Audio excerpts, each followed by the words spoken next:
विशाल अत्री साहब यहाँ पे तशरीफ आ रहे हैं। धीरे धीरे जोरदार तालियों से उनका स्वागत किया जा रहा है। उनके साथ ट्रेडिशनल सदस्य के द्वारा उनका वेलकम किया जा चुका है।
रहमान के सामने से गुजरते हुए तो अगली मॉडल के साथ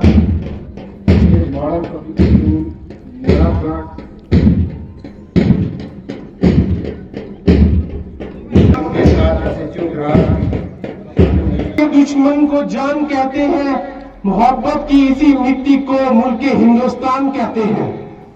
काबिले कदर और काबिले एहतराम आज की महफिल में आए हुए तमाम हाजरीन, जिनमें हमारे बिनबट और अनवीरपुरा दराज के काउंसलर्स, हमारे महकमा पुलिस के अफसरान, महकमा हेल्थ के, school education, zonal physical education, हमारे बाकी दराज के सभी महकमों के लोग और बाकी दीगर अफसरान और हम मेरे दराज के प्यारे वासियों, आप सभी का मैं आज दिल की अमीर गहराइयों से स्वागत करता हूं। आज जिस मौके पे आप लोगों से रूबरू होने का मौका मिल रहा है, उसका अनवान है यौम आजादी। आजादी क्या है? यूं तो आजादी वाइख्तियार होने को कहते हैं, मगर मैं समझता हूं आजादी एक एहसास है, और जिस कौम का एहसास जिंदा होता है वह कौम आजाद रहना, वह आजाद मरना पसंद करती है, और जिस कौम का ये एहसास जिंदा नहीं होता वह कौम जीते जी भी मुर्दा है। आज हम तमाम लोग हिंदुस्तान के 78वें यौम आजादी की खुशी बनाने के लिए इकट्ठा हुए हैं, जो कि हम सब के लिए निहायत ही खुशी व मसरत की बात है, क्योंकि हमारा देश हिंदुस्तान सन 1857 से लेके 1947 तक पूरे 90 साल अंग्रेजों की गुलामी की जंजीरों में बंधा रहा। इस गुलामी से आजादी दिलाने के लिए हमारे आलमा और दानिशवारों ने भरपूर जद्दोजहद की, और एक लंबे अरसे के बाद 15 अगस्त सन 1947 को हिंदुस्तान आजाद हुआ। जी हां दोस्तों, ये वही आजादी का दिन है जिसको पाने के लिए हमारे आबा व अजदाद ने ना जाने सीने में कितनी गोलियां खाई और ना जाने कितनी जानें गंवाई। जिस तरह इस साल जनवरी फरवरी के महीने में हमारी विंटर कोचिंग क्लासेस का आगाज किया गया था, और हमारे दराज सब डिवीजन के तमाम बच्चों व उस्तादों ने उसमें बढ़ चढ़ के हिस्सा लिया और तालीम की मियार को आगे बढ़ाया। आने वाले समय में मैं महकमा तालीम से गुजारिश करूंगा कि इस मयार को और आगे ले जाए। बात करूं महकमा सेहत की, तो हमारे दराज का सब डिवीजन अस्पताल मरकजी हुकूमत की तमाम उन स्कीमों को दराज में लागू कर रहा है जो देश के बाकी हिस्सों में लागू हो रही है, चाहे वो एनीमिया मुक्त भारत स्कीम हो या डायरिया मुक्त भारत। महकमा सेहत के तमाम डॉक्टर और पैरामेडिकल स्टाफ इसमें जोरों शोरों से लगे हैं। इसमें मैं एडमिनिस्ट्रेशन द्रास और डिस्ट्रिक्ट एडमिनिस्ट्रेशन कारगिल की ताउन से हमारी भारतीय सेना ने उस क्रिकेट स्टेडियम को तामीर की मंजूरी दे दी गई है। अब मैं इस यूथ सर्विसेज और आरएनबी डिपार्टमेंट महकमे से गुजारिश करूंगा कि जल्दी से जल्दी इसकी तामीर का काम शुरू किया जा सके। अब मैं बात करूंगा महकमा माल की, तो आप सब लोग इस बात से रूबरू हूं कि मैं खुद महकमा माल से ताल्लुक रखता हूं। इसमें मैं आप सभी लोगों से ये गुजारिश करूंगा कि यूटी लद्दाख हुकूमत के द्वारा हमारे जमीन के रिकॉर्डों को जो ऑनलाइन करने का अमल चल रहा है, उसमें आप सब लोग हमारा ताउन करें ताकि इस अमल को जल्दी से जल्दी पूरा किया जा सके और हमारे द्रास के लोग इस ऑनलाइन फैसिलिटी का, सहूलियत का फायदा ले सकें। और अजदाद ने हमें दिया था उसकी उन्नति और शांति बरकरार रहे। अब वक्त की नजाकत को मद्देनजर रखते हुए मैं इस मौजू को कुछ इशार के साथ खत्म करना चाहता हूं। न पूछ जमाने को कि क्या हमारी कहानी है, न पूछ जमाने को कि क्या हमारी कहानी है, हमारी पहचान तो सिर्फ यही है कि हम हिंदुस्तानी हैं। जय हिंद, जय Bharat.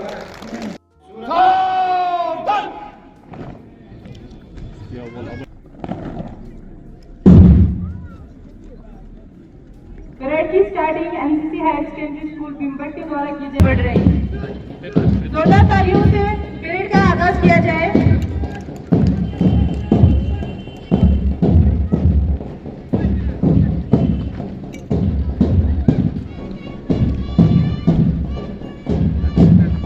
Parade commander Ladakh police के स्टेज के सामने से गुजर रहे हैं।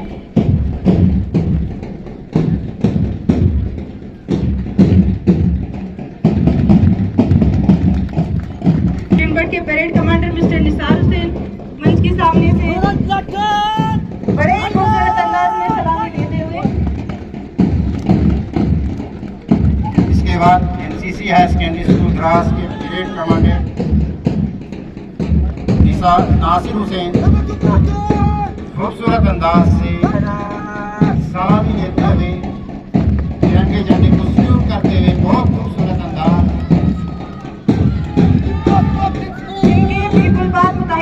स्कूल जिनके जो मेजर निसार हुसैन के सामने से बड़े ही खूबसूरत अंदाज में सल्यूट करते हुए।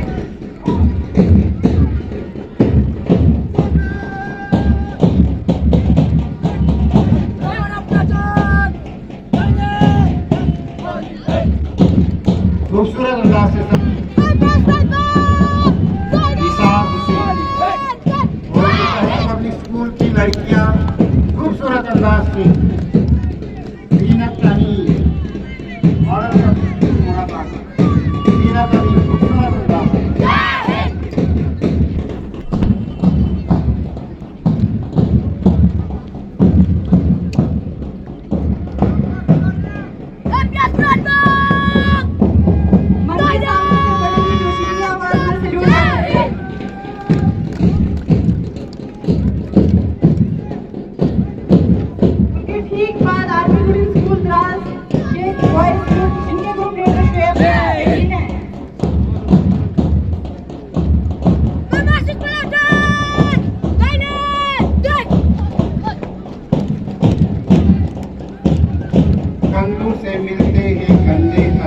कदम मिलते हैं, हम चलते हैं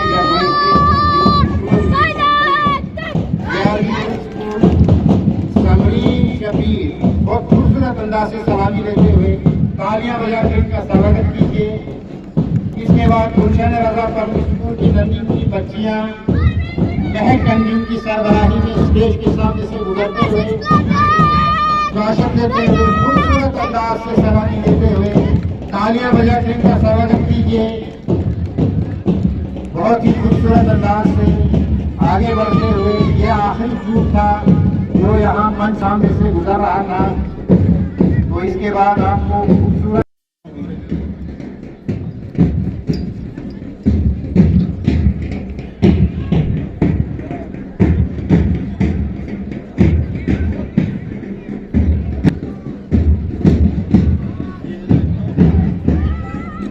मैं उस देश की नागरिक हूँ जिसके होठों में गंगे जो कभी सत्यम शिवम सुंदरम तो तो कभी वंदे मातरम कहलाता है।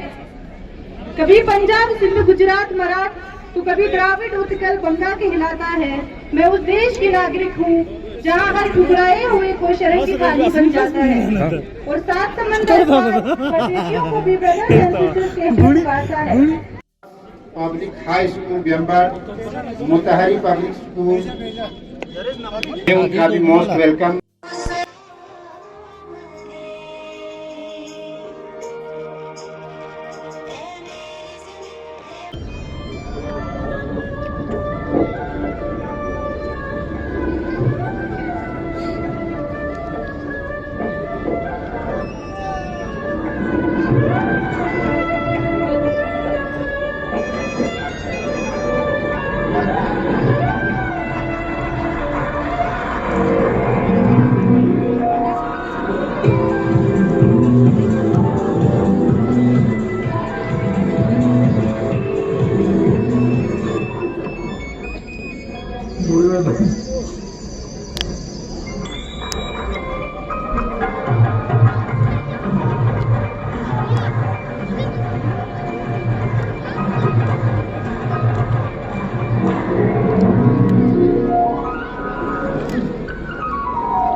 आज एसडीएम द्रास की तरफ से परचम कुशाई भी की गई। तो साथ में जो दोनों काउंसलर्स हैं दोनों कॉन्स्टिट्यूंसीज़ के वो भी यहाँ पे मौजूद रहे। सर सबसे पहले आप सभी लोगों को भी कांग्रेस करना चाहेंगे 18वें यौम जमहूरिया के मौके पर। तो सबसे पहले आपसे ये जानना चाहेंगे कि क्या कुछ पैगाम रहेंगे। मुल्क आज़ाद हुए आज 78 साल पूरे हो चुके हैं, तो इस वक्त आप ऐसे एसडीएम द्रास में भी काम कर रहे हैं, किस तरह की डेवलपमेंट्स आप देख रहे हैं और क्या कुछ इसमें आप कहना चाहेंगे? शुक्रिया मुजम्मिल भाई, आपके माध्यम से आप मैं सभी हमारे द्रास वासियों को, जैसे मुल्क में बाकी जगहों पे यौम आज़ादी का जश्न मनाया जा रहा है, वैसे ही आज हमारे द्रास में भी बढ़ चढ़ के लोगों ने इसमें हिस्सा लिया। हमारे दोनों काउंसलर्स, रणबीरपुरा के काउंसलर, हमारे बिम्बट के काउंसलर्स और जितने भी महकमे के अफसरान वो सब शामिल रहे और इसमें सभी डिपार्टमेंट्स ने बढ़ चढ़ के हिस्सा लिया। और आपने बात रही डेवलपमेंटल एक्टिविटीज़ की, तो डेवलपमेंटल एक्टिविटीज़ में मैं बताऊंगा कि देश 1947 की आज़ादी के बाद हर साल नई नई बुनियादें रचता जा रहा है। चाहे आप वो देखिए कि हिंदुस्तान मंगलयान पे बात हो या चंद्रयान पे, हर साल कोई ना कोई बुनियादी ढांचे में इजाफा ही किया जा रहा है। और आप बात करेंगे द्रास में, तो द्रास में मैंने पहले भी आपसे ये बोला था कि पिछली बारी भी हमने ये बात की थी कि जैसे हमारे मार्केट में ट्रैफिक जाम कंजेशन की प्रॉब्लम रहती है, तो उसके लिए हम जल्दी से जल्दी एक बाईपास का निर्माण कर रहे हैं उसके लिए। और दूसरी बात ये, आपने इलेक्ट्रिसिटी सप्लाई देखा है, तो इलेक्ट्रिसिटी सप्लाई इतना रेगुलर सप्लाई है हमारे द्रास में, हमारे लद्दाख पूरे खिते में। और बाकी आप डेवलपमेंटल बात कर रहे हैं तो हर एक गांव और हर एक घर को हम कोशिश कर रहे हैं सड़क से जोड़ने की, पानी की जो बेसिक बुनियादी ढांचा है, इंफ्रास्ट्रक्चर है, बेसिक एमिनिटीज़ है लाइफ की, वो प्रोवाइड की जा रही हैं। और कोशिश कर रहे हैं कि जो मरकज़ी हुकूमत की जो भी स्कीम्स है उसके जो लास्ट माइल कनेक्टिविटी है, हर एक जो हमारे गाँव का तबका है वहाँ तक पहुँचे। सर किस तरह के पैगामात बिलखुसूस आप जो है पूरे देश के लिए यूनिटी को लेकर देना चाहेंगे? मैं आपके माध्यम से यही कहूँगा कि वही जैसे मैंने बोला कि जैसे हमारे आबा और अजदाद ने जो देश हमें आज़ादी के समय दिया था, उसी भाईचारे, उसी अमन शांति को हमने कायम रखना है। और आने वाले समय में मैं यही बोलूँगा इसी भाईचारे अमन शांति से, क्योंकि जिन देशों में आप हालत देख रहे हैं, बाकी दुनिया में किन देशों में क्या हो रही है, हमारे भारत जैसे देश में अमन भाईचारा कायम है। और इसी भाईचारे की वजह से आज हमारा देश देखिए, चाहे आप GDP के पैरामीटर्स देखिए, बाकी पैरामीटर्स देखिए, तो वर्ल्ड के टॉप 10 देशों में वो आता है। जी बहुत बहुत शुक्रिया। सर क्या कुछ कहना चाहेंगे? आज 78वें यौम आज़ादी का दिन है और ऐसे काउंसलर किस तरह के पैगामात आपके रहेंगे आज? जी सबसे पहले तो मैं 78 इंडिपेंडेंस डे के मौके पर पूरे लद्दाख, पूरे द्रास की आवाम को जो मुबारकबाद देना चाहता हूँ। जैसे कि पता है कि आज हमारे देश में किसी चीज़ की कोई कमी नहीं है, देश दिन ब दिन तरक्की करते जा रहा है। आज हम यूटी लद्दाख को देखेंगे, जोजिला टनल की सूरत में बड़े बड़े प्रोजेक्ट्स में काम चल रहे हैं। TMJSY जो हमारे कनेक्टिविटी के तौर पर जो है पूरे हर एक गाँव को जो है एक सिटी से जोड़ रही है। तो इसी तरह ये जो 78वां इंडिपेंडेंस डे आज द्रास सब डिवीज़न में मनाया गया, बहुत विद फुल एंथुसिज्म के साथ मनाया गया। तो आइंदा भी हम इंशाल्लाह ये डे मनाते रहेंगे, क्योंकि इस दिन को मनाने का मकसद ये है कि जो हमारे पुरुषों ने इस देश को आज़ाद करने के लिए कुर्बानी दी है, उसको हम हमेशा याद रखेंगे और अगर ज़रूरत पड़े तो हम अपनी कुर्बानी भी देने के लिए तैयार हैं।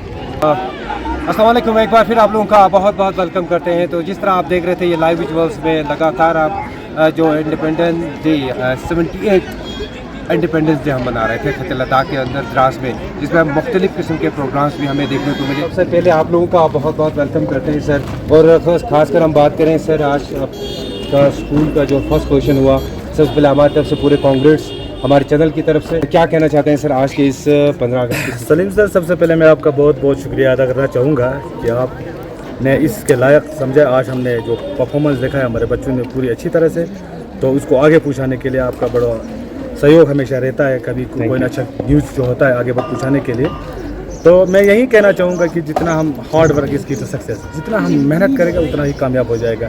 जैसे कि देखो आजकल हमें देखना है कि न्यू एजुकेशन पॉलिसी की तरह जो है अगर देखेंगे तो हमारे हिस्ट्री जो मेन इंडियन हिस्ट्री जो है आहिस्ता आहिस्ता, मैं तो सोचता हूँ एक उस्ताद उसको आहिस्ता आहिस्ता जो मेन हिस्ट्री उसको हिस्ट्री से अंदर से निकालने की कोशिश कर रहा है। जैसे कि पहले की जो हमारे हिस्ट्री होता था, बिल्कुल हमारे जैसा कि जो भी हमारे इवेंट जैसे हमारे इंडिपेंडेंस डे का होगा, रिपब्लिक डे का जो हम होता था, बिल्कुल वही होता था। लेकिन आहिस्ता आहिस्ता जो है अब उसको पीछे लेने की उनसे थ्योरी से हम समझाते हैं उतना नहीं होते जितना हम प्रैक्टिकल समझाते हैं। तो आजकल हमें यही एजुकेशन पॉलिसी को आगे बढ़ाने के लिए, खासकर हमारे इलाके दराज एजुकेशन को लेकर जब हम पढ़ते थे, जब हम उस वक्त पढ़ते थे, स्टूडेंट थे, तो हम सुनते थे कि एजुकेशन सिस्टम में हमारे दराज जो थे वो पूरे आगे होता था। आजकल देखो आहिस्ता आहिस्ता फिर भी है इतना, लेकिन फिर भी उतना नहीं है जो पहले जो सिस्टम हमारा चलता था, काफ़ी कमज़ोर होते जा रहा है हमारे एजुकेशन सिस्टम। तो उसके लिए लोगों को एक प्लेटफॉर्म पे आना चाहिए। उस एजुकेशन पॉलिसी को साथ साथ चलाने के लिए एक ही उस्ताद से, एक ही कमेटी मेंबर से, एक ही स्टूडेंट से नहीं होगा। तो उसके लिए और हम सब जो है एक प्लेटफॉर्म पे आके ये एजुकेशन सिस्टम को आगे चलाने की कोशिश करना चाहिए। थैंक यू सर, बहुत बहुत शुक्रिया हमारे साथ बात